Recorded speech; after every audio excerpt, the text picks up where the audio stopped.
Hello friends, welcome to my channel Aarambh classes.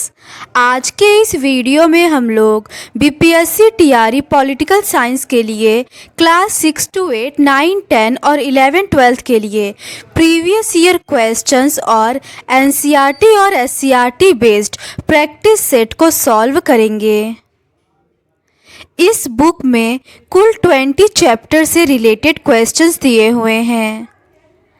इसमें BPSC TRE, DSSB TGT PGT, KVS TGT PGT, NVS TGT PGT, EMRS इन सभी exams में political science के जो questions पूछे गए हैं वो सभी दिए हुए हैं। इस बुक में उन सभी एग्ज़ाम्स के क्वेश्चंस दिए हुए हैं जिसमें एनसीईआरटी से डायरेक्ट क्वेश्चंस पूछे जाते हैं, तो ये आपके लिए बहुत ही यूज़फुल होगा।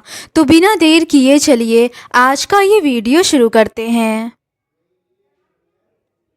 चैप्टर 13 तक के क्वेश्चंस का डिस्कशन हम लोगों ने इस सीरीज़ के प्रीवियस पार्ट में कर लिया है।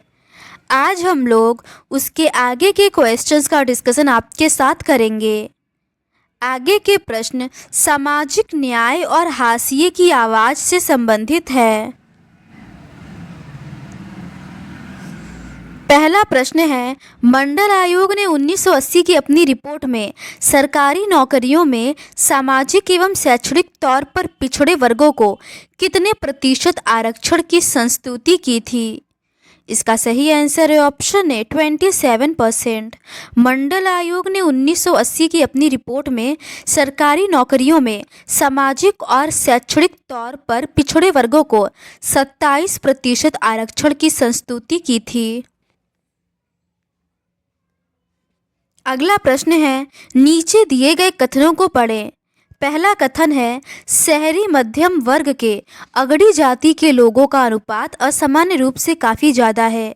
दूसरा कथन है, पिछड़ी जाति के लोगों को पहले शिक्षा से वंचित रखा जाता था, इसी कारण उनके सदस्य अभी भी स्वाभाविक तौर पर पिछड़े हुए हैं। इसका सही आंसर है ऑप्शन सी, कथन 1 और कथन 2 दोनों सही है। जिन जातियों में पहले से ही पढ़ाई लिखाई का चलन मौजूद था तथा जिनकी शिक्षा पर पकड़ थी, आधुनिक शिक्षा व्यवस्था में उन्हीं का बोलबाला है। जिन जातियों को पहले शिक्षा से वंचित रखा जाता था, उनके सदस्य अभी भी स्वाभाविक तौर पर पिछड़े हुए हैं। यही कारण है कि शहरी मध्यम वर्ग में अगड़ी जाति के लोगों का अनुपात असामान्य रूप से काफ़ी ज़्यादा है।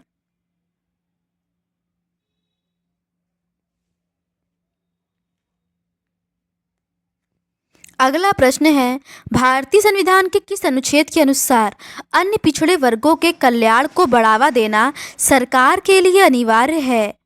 इसका सही आंसर है ऑप्शन बी, आर्टिकल 340। भारतीय संविधान के अनुच्छेद 340 में सामाजिक व शैक्षिक रूप से पिछड़े वर्गों के लिए आयोग बनाने का उल्लेख किया गया है और इसके आधार पर ही 1953 से 55 में काका कालेकर आयोग का व 1978 से 80 में मंडल कमीशन का गठन किया गया था।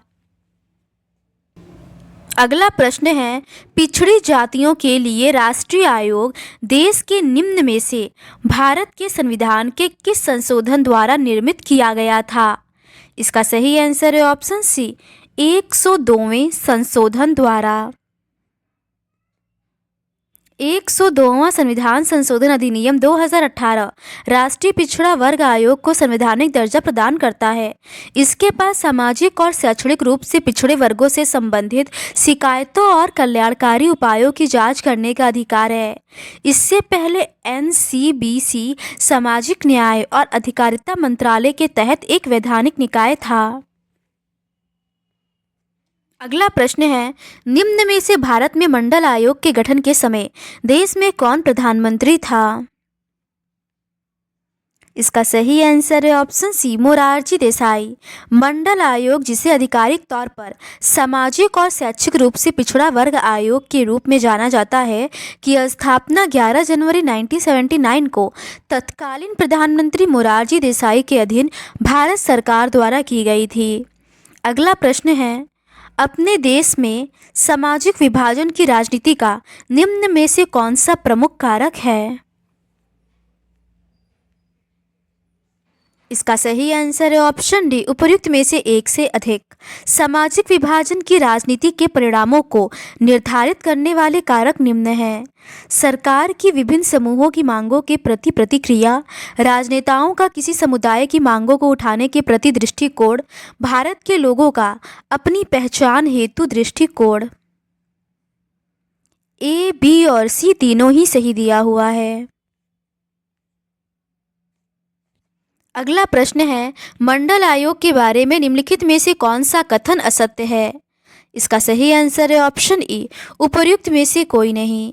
मंडल आयोग या दूसरा सामाजिक एवं शैक्षणिक आयोग पिछड़ा वर्ग आयोग को वर्ष 1979 में भारत के सामाजिक या शैक्षिक रूप से पिछड़े वर्गों के लोगों को पहचान करने के लिए गठित किया गया था। इसकी अध्यक्षता बीपी मंडल ने की थी और इसने वर्ष 1980 में अपनी रिपोर्ट प्रस्तुत की तथा वर्ष 1990 में इसे लागू किया गया।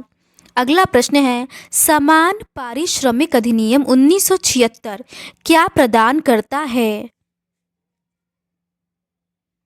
इसका सही आंसर है ऑप्शन बी, सभी लिंगों के लिए समान वेतन।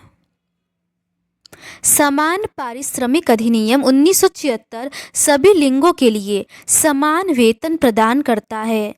अगला प्रश्न है, 1980 में किस देश ने श्वेत अल्पसंख्यक शासन से स्वतंत्रता प्राप्त की? इसका सही आंसर है ऑप्शन ए, जिम्बाब्वे।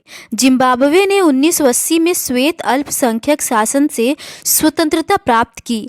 इस स्वतंत्रता आंदोलन में जानू पीएफ पार्टी ने भाग लिया और इस पार्टी का शासन था। इस समय जिम्बाब्वे के प्रधानमंत्री रॉबर्ट मुगाबे थे। 1970 में फिजी को स्वतंत्रता मिली। जिम्बाब्वे की राजधानी हरारे है। मुद्रा जिम्बाब्वे डॉलर। ये अफ्रीका महाद्वीप में है। इसका पुराना नाम एमरसन नंगाग्वा है। अगला प्रश्न है, डैश सामाजिक भेदभाव गहरे सामाजिक विभाजन और तनाव की संभावनाएं पैदा करते हैं। डैश सामाजिक मतभेद आमतौर पर संघर्ष का कारण नहीं बनते हैं। इसका सही आंसर है ऑप्शन ए, अतिव्यापन और क्रॉस कटिंग। अतिव्यापन सामाजिक भेदभाव गहरे सामाजिक विभाजन और तनाव की संभावनाएं पैदा करते हैं। क्रॉस कटिंग सामाजिक मतभेद आमतौर पर संघर्ष का कारण नहीं बनते हैं।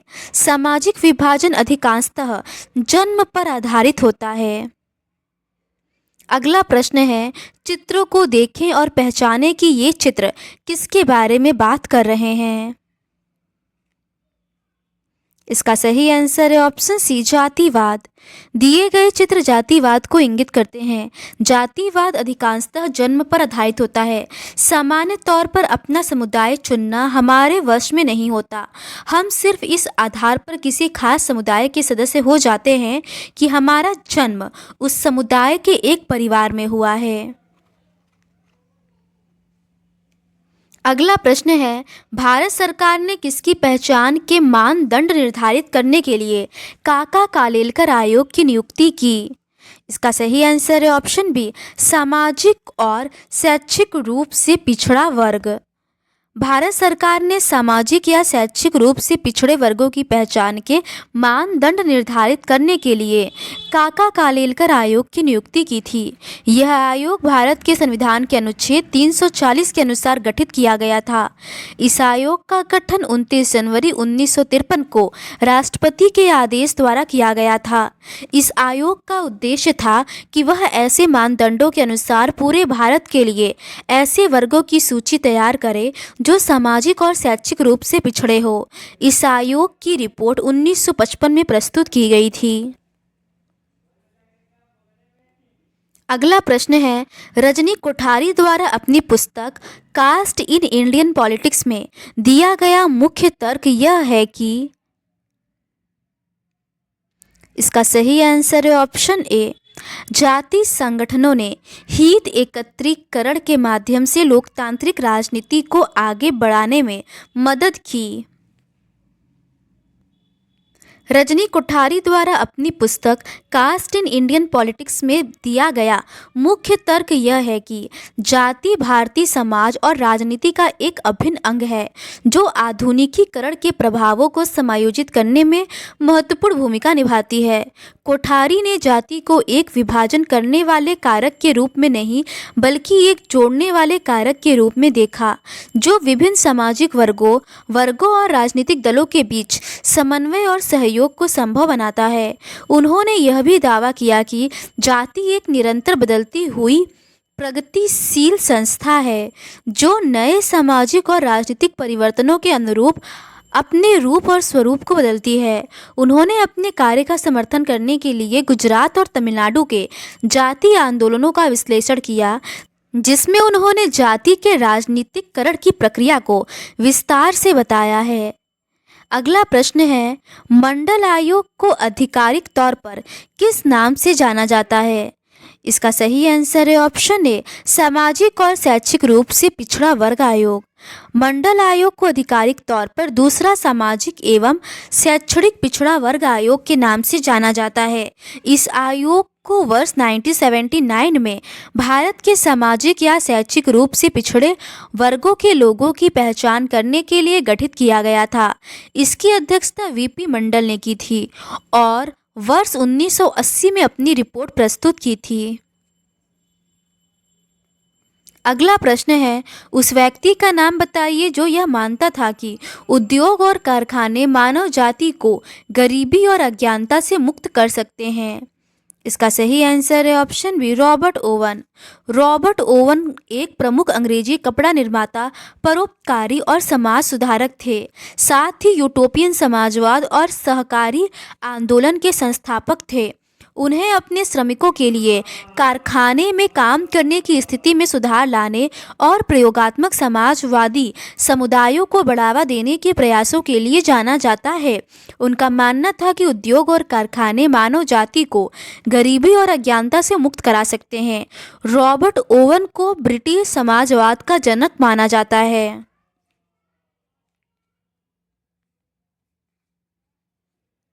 आगे के प्रश्न आर्थिक क्षेत्र में सरकार की भूमिका से संबंधित है। पहला प्रश्न है, भारत में प्रत्येक डैश वर्ष की समाप्ति के बाद एक वित्त आयोग का गठन किया जाता है।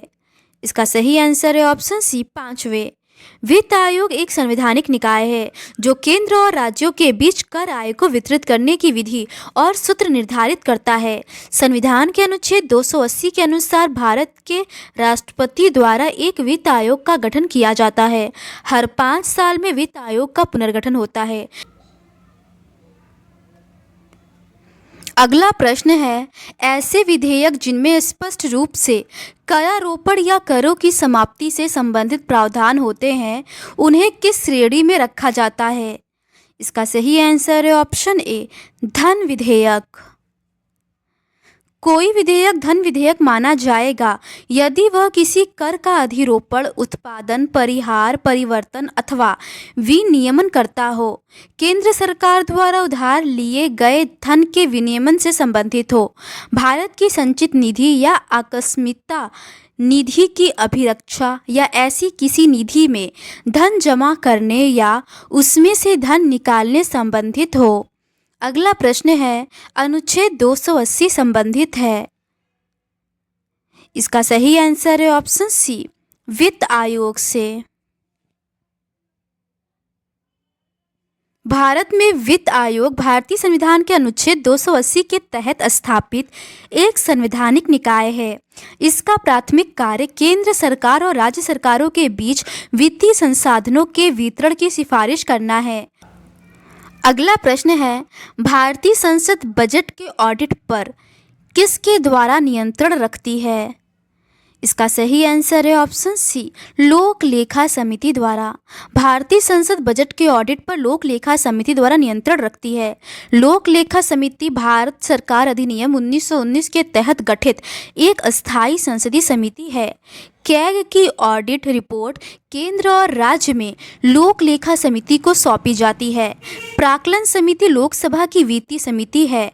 3 अप्रैल 1950 को भारत की अंतरिम संसद ने पहली प्राक्कलन समिति के चुनाव के प्रस्ताव को मंजूरी दी और 10 अप्रैल 1950 को समिति का चुनाव किया गया। अगला प्रश्न है, भारत के नियोजित विकास मॉडल के संदर्भ में निम्नलिखित कथनों पर विचार कीजिए तथा गलत कथन को पहचानिए। इसका सही आंसर है ऑप्शन सी, पीसी महालनोबिस प्रथम पंचवर्षीय योजना के वास्तुकार थे। ये कथन गलत है। यह मॉडल विकास के यूएसएसआर मॉडल से प्रेरित था। ये कथन सही है। प्रथम पंचवर्षीय योजना के प्रारूप दस्तावेज को 1951 में जारी किया गया था। ये भी सही है। भारत की प्रथम पंचवर्षीय योजना हेरोड डोमर मॉडल पर आधारित थी।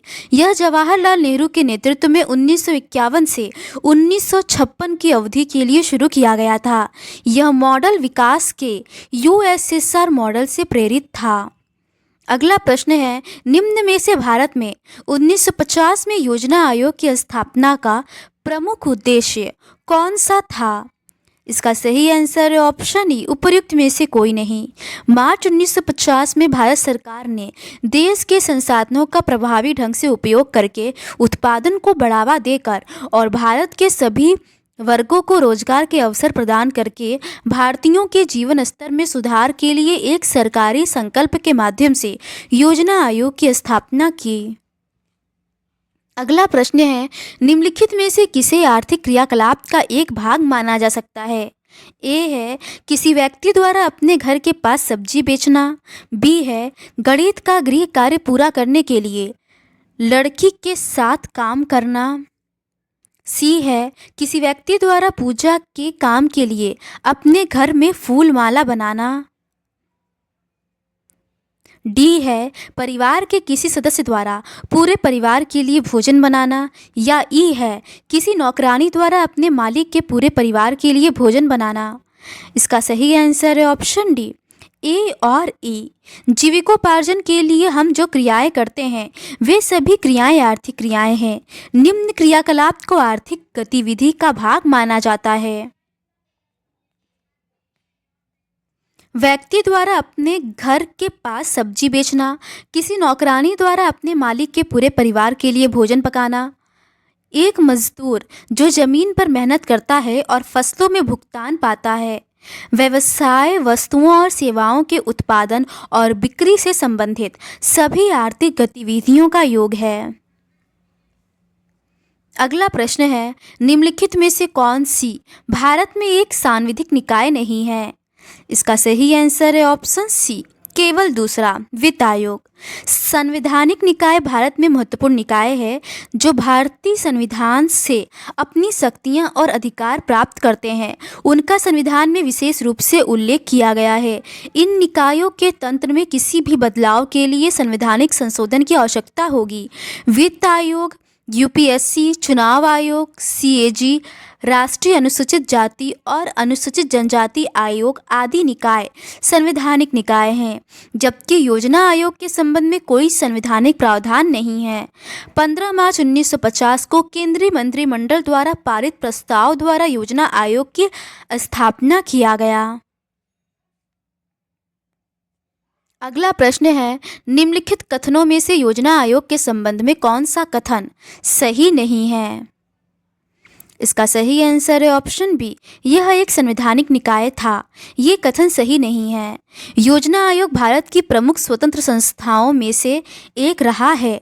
इसकी स्थापना 15 मार्च 1950 को हुई थी। यह एक गैर सांविधिक निकाय है जिसके अध्यक्ष भारत के प्रधानमंत्री होते हैं। इसका प्रमुख उद्देश्य देश के संसाधनों के सर्वाधिक प्रभावी तथा संतुलित उपयोग के लिए योजना बनाना था। योजना आयोग का मुख्य कार्य पंचवर्षीय योजनाएं बनाना तथा भारत सरकार के सलाहकार निकाय के रूप में काम करना था। 12वीं पंचवर्षीय योजना के दौरान योजना आयोग को समाप्त कर दिया गया तथा इसके स्थान पर 1 जनवरी 2015 को national institute for transforming India NITI Aayog का गठन किया गया। अगला प्रश्न है, योजना आयोग का नया नाम क्या है? इसका सही आंसर है ऑप्शन ए नीति आयोग। भारत सरकार द्वारा 1 जनवरी 2015 को योजना आयोग की जगह एक नई संस्था नीति आयोग का गठन किया गया। नीति आयोग सहकारी संघवाद की भावना को प्रतिध्वनि करते हुए अधिकतम शासन न्यूनतम सरकार की दृष्टि से नीचे से ऊपर के दृष्टिकोण पर कार्य करेगा। अगला प्रश्न है, अधिकांश देशों में सार्वजनिक पैसे के खर्चे की मंजूरी डैश द्वारा दी जाती है। इसका सही आंसर है ऑप्शन डी संसद द्वारा। सरकार के हर पैसे पर संसद का नियंत्रण होता है। अधिकांश देशों में संसद की मंजूरी के बाद ही सार्वजनिक पैसे को खर्च किया जा सकता है। किसी भी देश में कानून बनाने का सबसे बड़ा अधिकार संसद को होता है।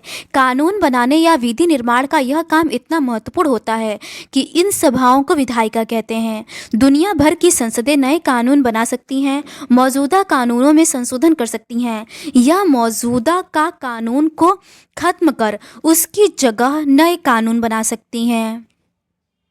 अगला प्रश्न है, दिए गए विकल्पों से उचित कारण की पहचान करें। यदि कृषि और वाणिज्य राज्य के विषय हैं तो हमारे पास केंद्रीय कैबिनेट में कृषि और वाणिज्य मंत्री क्यों हैं? इसका सही आंसर है ऑप्शन डी। देश को इन विषयों पर अन्य अंतर्राष्ट्रीय देशों से निपटना चाहिए, इसीलिए हमें केंद्रीय मंत्रिमंडल में मंत्रियों की आवश्यकता है। अपितु कृषि और वाणिज्य राज्य के विषय हैं, किंतु फिर भी हमारे पास कृषि और वाणिज्य मंत्री होते हैं क्योंकि देश को इन विषयों पर अंतर्राष्ट्रीय स्तर पर अन्य देशों से निपटना व करार करना होता है। इसीलिए हमें केंद्रीय मंत्रिमंडल में मंत्री की आवश्यकता होती है और वह अंतर्राष्ट्रीय स्तर पर कृषि व वाणिज्य के क्षेत्र में देश का प्रतिनिधित्व करता है। अगला प्रश्न है, किस सम्मेलन ने नए स्वतंत्र एशियाई और अफ्रीकी देशों के साथ भारत के जुड़ाव के शिखर को चिन्हित किया? इसका सही आंसर है ऑप्शन ए बाडुंग सम्मेलन। बाडुंग सम्मेलन ने नए स्वतंत्र एशियाई और अफ्रीकी देशों के साथ भारत के जुड़ाव के शिखर को चिन्हित किया। सम्मेलन का घोषित उद्देश्य अफ्रीकी एशियाई आर्थिक और सांस्कृतिक सहयोग को बढ़ावा देना और किसी भी राष्ट्र द्वारा उपनिवेशवाद या नव उपनिवेशवाद का विरोध करना था। तो आज के इस वीडियो में बस इतना ही। इस सीरीज़ के नेक्स्ट पार्ट में हम लोग राष्ट्र निर्माण की चुनौतियों से संबंधित प्रश्नों का डिस्कशन करेंगे। अगर आपको ये सीरीज़ पसंद आती है तो please do subscribe to my channel and like this video. Thank you.